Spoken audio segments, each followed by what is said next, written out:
राज्यात उमेदवारी अर्ज दाखल झाल्यानंतर आज छाननी सुरू होणार। 2 जानेवारीपर्यंत अर्ज मागे घेण्याची मुदत, 3 जानेवारीला उमेदवारांना चिन्ह मिळणार। महापालिका निवडणुकीच्या अर्ज दाखल करण्यातला घोळ रात्रभर कायम। मुंबई सोलापूरमध्ये रात्री 12 पर्यंत सुरू होता वाद। विविध पक्षाच्या 12 उमेदवारांची निवडणूक आयोगाकडे धाव।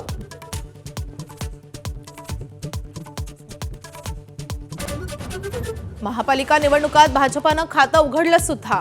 कल्याण डोंबिवलीतल्या 2 जागांवर भाजपचे नगरसेवक बिनविरोध। दोन्ही जागांवर आला एकच अर्ज।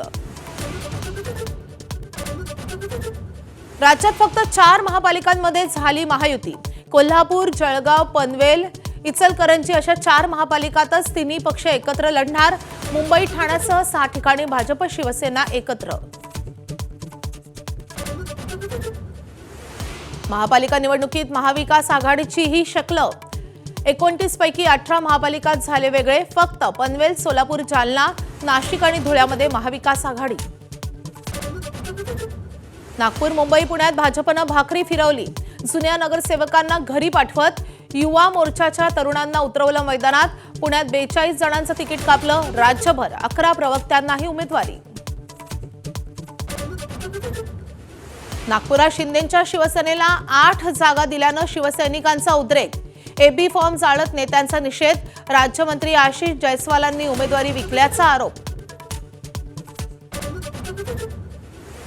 पुण्यात राष्ट्रवादीकडून गुंड प्रवृत्तीच्या घरात उमेदवारी। आयुष कोमकर हत्या प्रकरणातील आंदेकर कुटुंबात दोघांना उमेदवारी। गजा मारण्याच्या पत्नीनं भरला फॉर्म, तर बापू नायरलाही पक्षाचं तिकीट।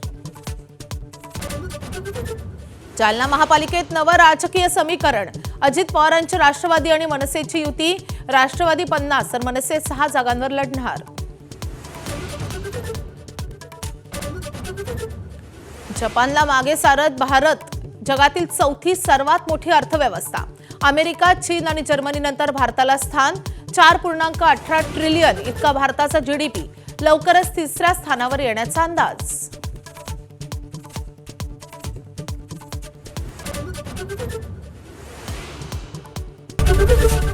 एबीपी माझा, उघडा डोळे बघा नीट।